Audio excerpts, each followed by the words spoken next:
कोलकाता के आरजीकर अस्पताल में जो हुआ उसके बारे में तो आज पूरा इंडिया जानता है। पूरे देश को शर्मिंदा कर देने वाला हादसा कब और कैसे हुआ ये सभी को मालूम है, लेकिन ये हादसा क्यों हुआ इस बारे में क्या कोई सोच रहा है? 9 अगस्त के रात 2 बजे 36 घंटे लगातार काम करने के बाद आरजीकर मेडिकल हॉस्पिटल के चेस्ट डिपार्टमेंट की डॉक्टर रेस्ट करने के लिए हॉस्पिटल के सेमिनार हॉल में जाती है, जहां उनके साथ ये हादसा हुआ।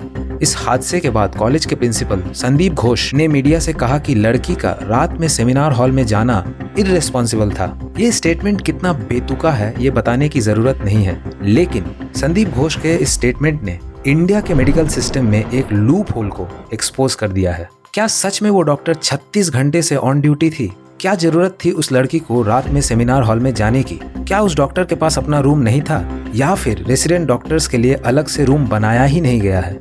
इंडिया के रेसिडेंट डॉक्टर्स अक्सर इस बात की शिकायत करते हैं कि उनका वर्किंग आवर्स बहुत लंबा है और लंबे वर्किंग आवर्स के बाद हॉस्पिटल्स में रेसिडेंट डॉक्टर्स के रेस्ट के लिए अलग से रूम अवेलेबल नहीं है। इस वजह से रेसिडेंट डॉक्टर्स अक्सर मजबूर होते हैं पेशेंट्स के बेड पे सोने के लिए, या फिर वेटिंग रूम्स में, या फिर सेमिनार हॉल्स में जाके सोने के लिए। रेसिडेंट डॉक्टर्स के लिए, खास करके फीमेल रेसिडेंट डॉक्टर्स के लिए रेस्ट करने के लिए अलग से एक सेफ स्पेस नहीं होना भी इस हादसे का एक बड़ा वजह है।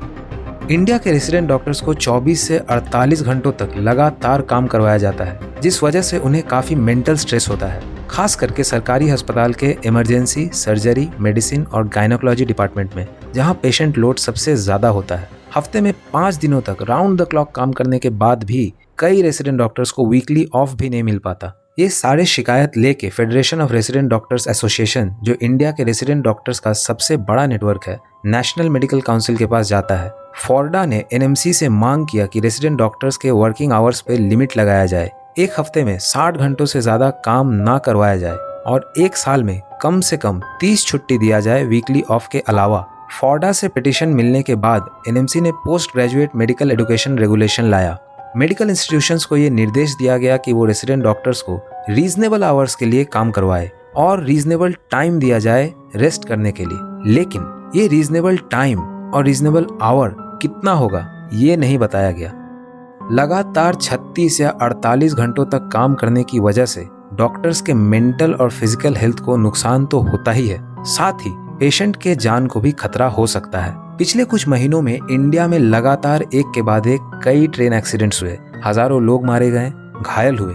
इन ट्रेन एक्सीडेंट्स के पीछे एक बड़ा वजह था ट्रेन के लोको पायलट का लंबा वर्किंग आवर्स। लगातार काम करने की वजह से लोको पायलट्स अक्सर थक जाते हैं और उनसे गलती हो जाता है। देखा जाए तो रेसिडेंट डॉक्टर्स का मामला कुछ अलग नहीं है। इंडिया में नीट जैसे टफ एग्जाम को क्रैक करने के बाद रेसिडेंट डॉक्टर्स को सिर्फ 50,000 की सैलरी पे राउंड द क्लॉक काम करवाया जाता है, और वो भी इतने खराब फैसिलिटी में जहां वो चैन से आराम भी नहीं कर सकते। अक्सर रेसिडेंट डॉक्टर्स पे पेशेंट के रिश्तेदार वायलेंस भी करते हैं, या उन्हें धमकाते हैं, या कुछ बुरा बोल देते हैं। लेकिन इन सब के बावजूद हमारे देश के डॉक्टर्स पेशेंट्स का ध्यान रखते हैं, उनका जान बचाते हैं। इंडिया को जल्द से जल्द रेसिडेंट डॉक्टर्स के लिए नया कानून बनाना चाहिए। वक्त आ चुका है कि इंडिया अपने डॉक्टर्स को रेस्पेक्ट और रेस्ट दोनों दे। वीडियो पसंद आया हो तो लाइक और शेयर करें, और ऐसे ही वीडियोस देखते रहने के लिए चैनल को सब्सक्राइब कीजिए। धन्यवाद। जय हिंद।